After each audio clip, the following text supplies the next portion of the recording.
Welcome back to the channel. Slade way back, and today we're going to talk about how to play Bedman.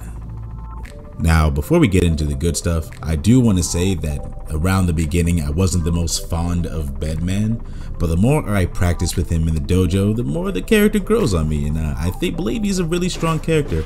I think what will separate the good from the bad Bedmans is the ability to close the distance, as that's where Bedman shines. Now, first up, we'll start with our 5P. Now, 5P is a pretty standard 5P. You know, use it to catch people dashing in on you, do your combo, do whatever kind of setup you have after that. And 2P is our fastest button. It's 5 frames, so we'll use it to get out of any situations like a tick throw, or you know, our opponent is staggering us, and you know, it's your mash out button basically. Now for our 5S and 2S, they basically can both cancel into whatever you want to. They're both pretty much the same thing, except that the 5S is faster and the 2S goes slightly further. So the 5S is 1 frame faster and a little shorter than the 2S basically. Heavy Slash has a wall bounce property, so we could basically do stuff like this when we have our opponent in the corner.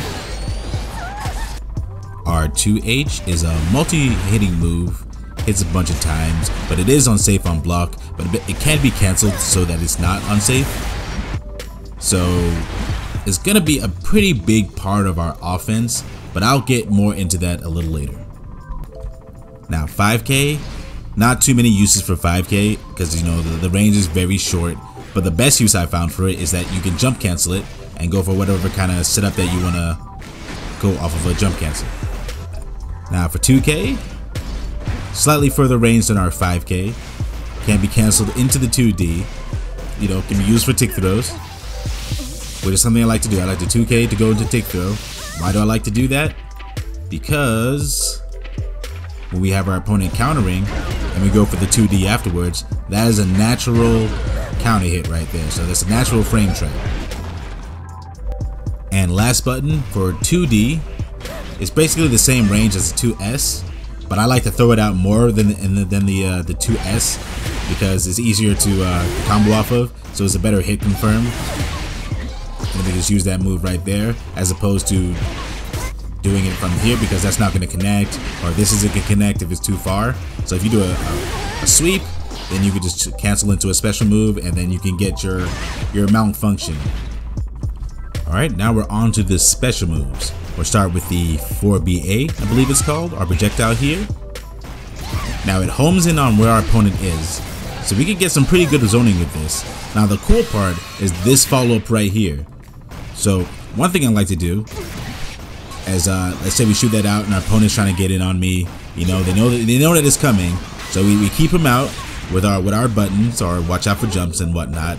But if they don't make a move on us, we let it get to that point and we just kind of run in on them as the error is coming. So it comes out so we don't have to slow down, and then we can get right in on our opponent. So we just shoot, wait, they're not doing anything, okay, and then we run in, we go for a grab, or you know, we even go for some buttons. So that's a good way to get your pressure. Just let it rock, let the arrow come out by itself, and then we can do our stuff. Now the difference between the projectile and the follow-up is after the follow-up you'll be able to move a lot faster. So if I run up to Kai, we got him countering here, so if I use my projectile up close, I'll get counter hit every time, can't block, can't do anything. But if I use my follow-up, I go first every time. You even get a 2K in there, and then you know you have a hard knockdown there, but you know normally you want to go for this right afterwards. And another thing with the projectile is if you're jumping and using the projectile, you're pretty much vulnerable here, so you can't do anything. So somebody could just run up under you and just hit you, but if you do the follow-up, you can do anything afterwards.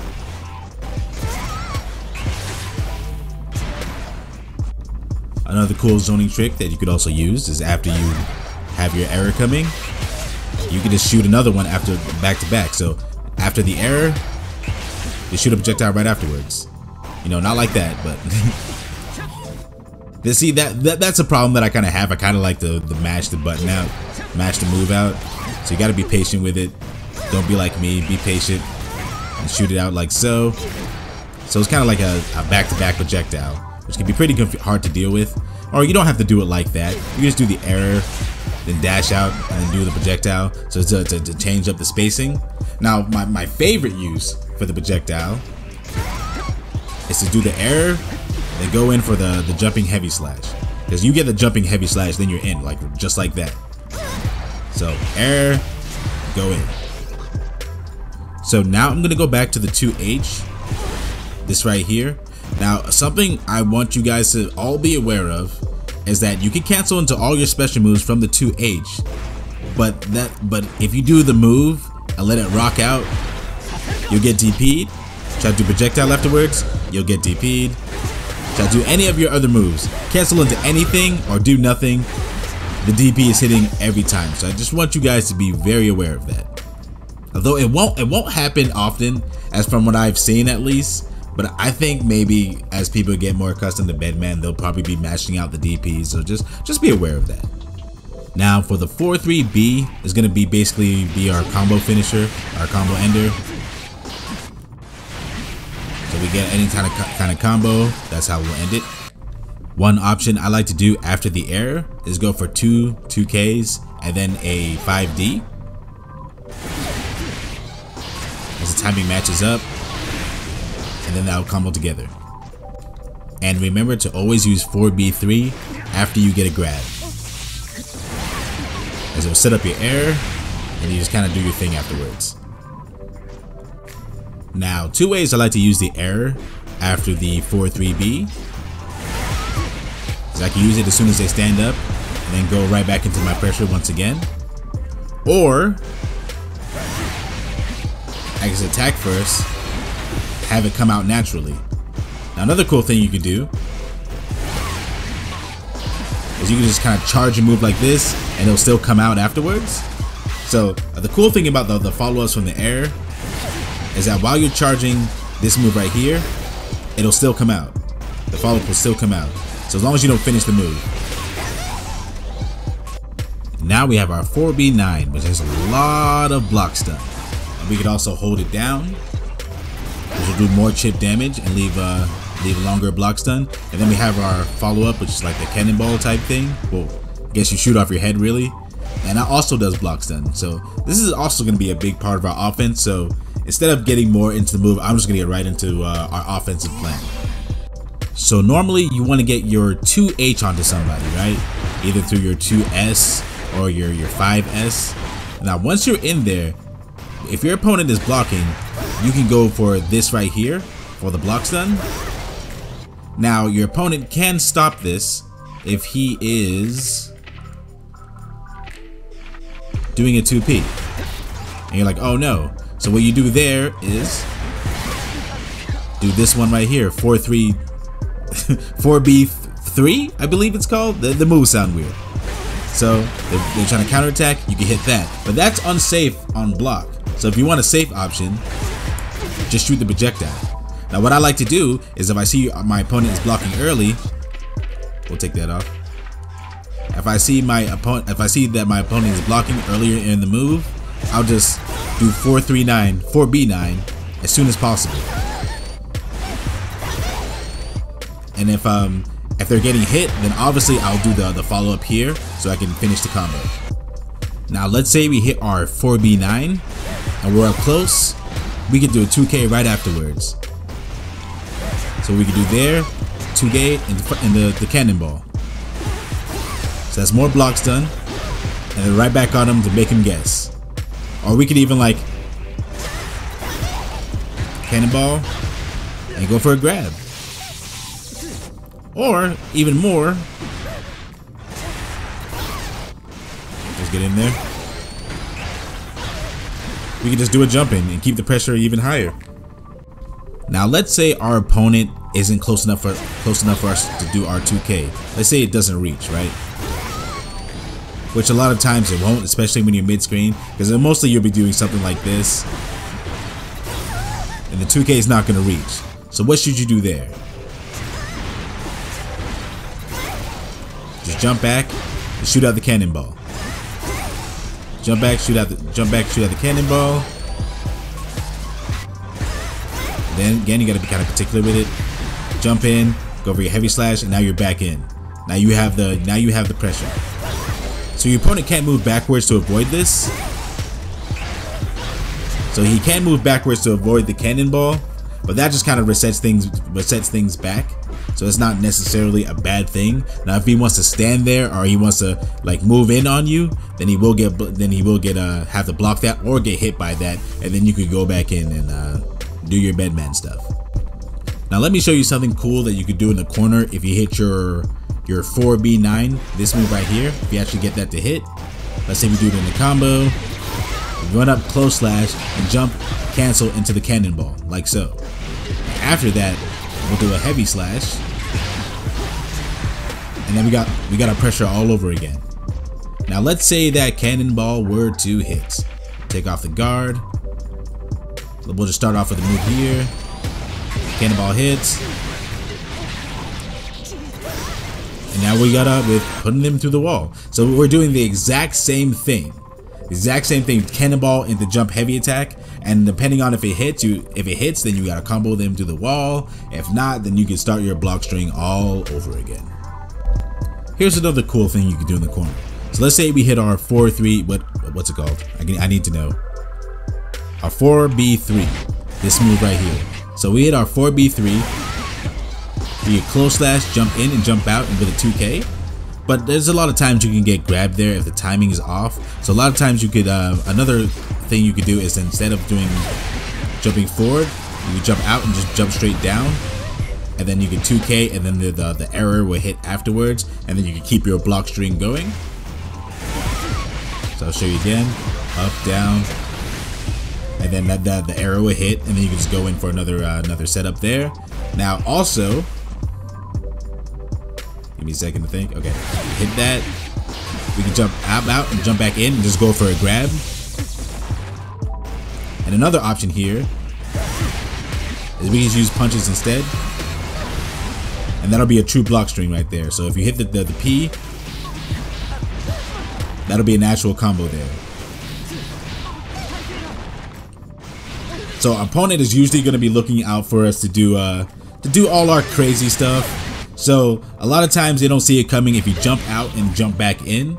Now if you do this too much, obviously your opponent's going to be onto it and they'll probably throw out a 6P or a 5P or maybe even jump. But I found great success with this. Like if they don't know that it's coming, then it can really screw with them.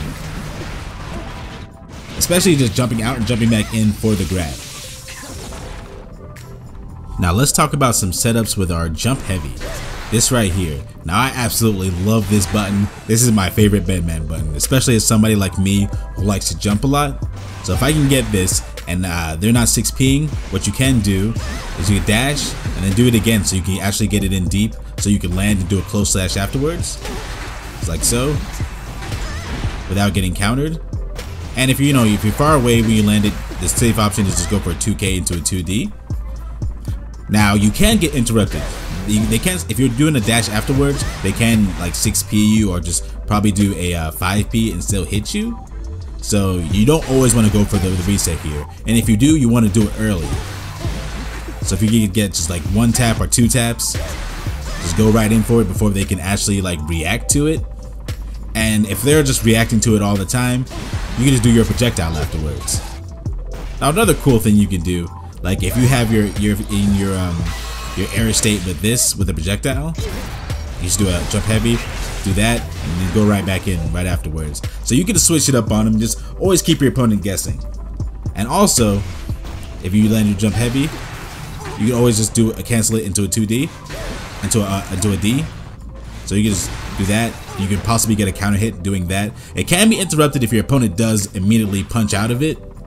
But sometimes you'll get a counter hit out for this, because you want to always be switching it up, so you don't always keep your opponent guessing.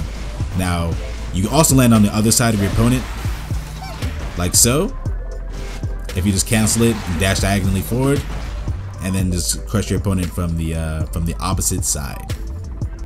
And while on the topic of air normals, this is a great thing to do in neutral. You jump forward with it, just go up, come back down diagonally, and do your slash. Great setup here. and also you could cancel into your projectile if that's something you wanted to do. But it's a great neutral tool. Be sure to throw that out. You'll catch people a lot more than you think. Now for some Roman cancel stuff, a little bit of RC action.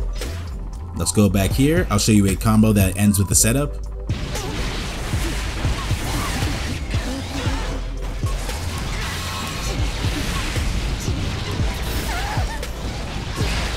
That's our cannonball setup as previously. And that's if your back is to the wall. Alright, now for this one, we're going to move our opponent a little forward. We're just going to bring him all the way to the other side of the screen and also end with the same cannonball setup.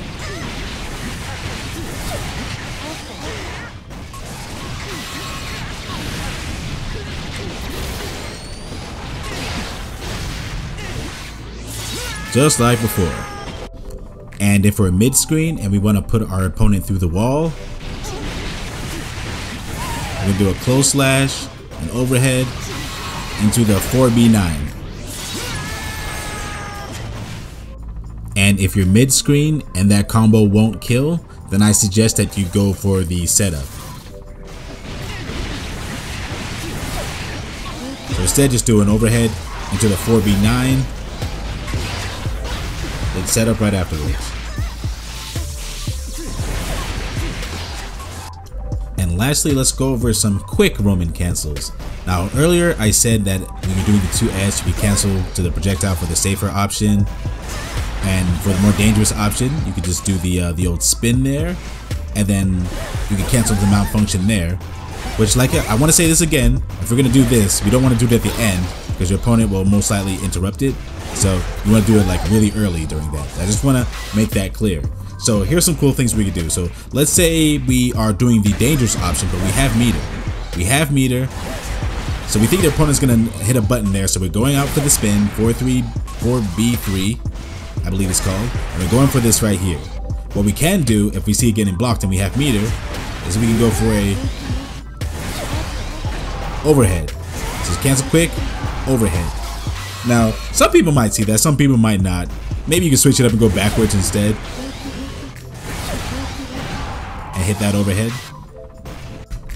And now for my favorite one, my favorite quick cancel, is if we cancel up into the heavy slash. As you can see, our momentum is still going forward, so we just go straight up. We hit our opponent like so. And out of this, we can just go for the side switch like that. And it's a lot easier, it's a lot quicker because you don't have to go diagonally up. So that's going to be hard for your opponent to see. Or you can just do you can activate the arrow quicker and then maintain your pressure like so. Show you again.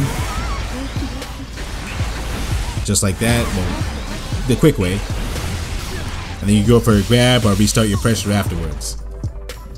And the last one that I like to do is, like I said before, when we go for the 4-3-9, that, and we jump into the backwards cannonball.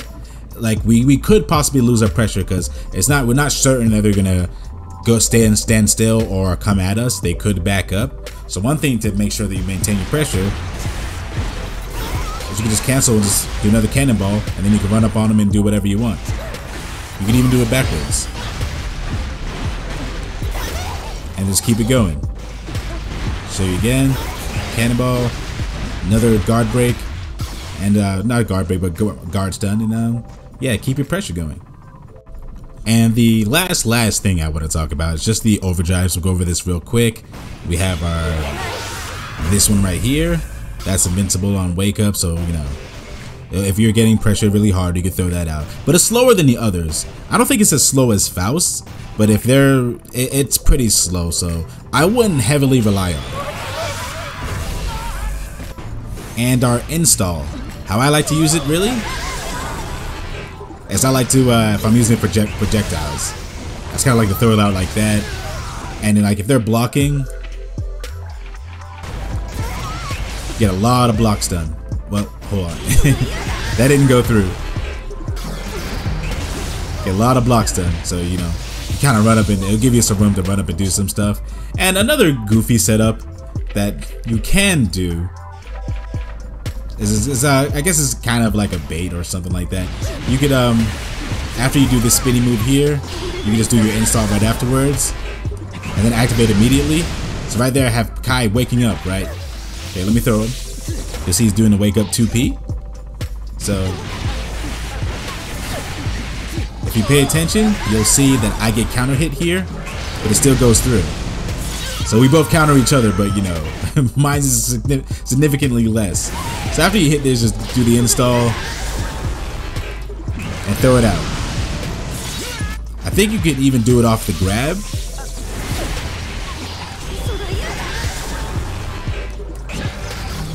You could possibly do that. The timing might be a little strict there, but I believe that you can do that.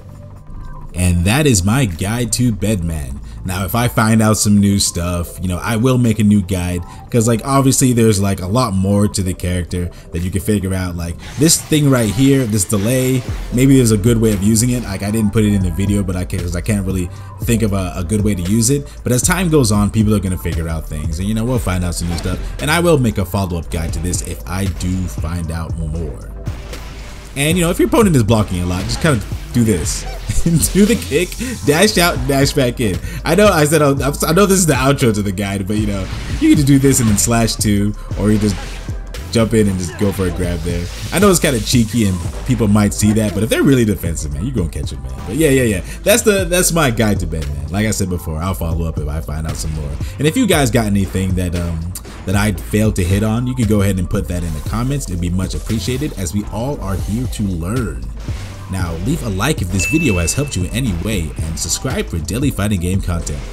Thank you for watching.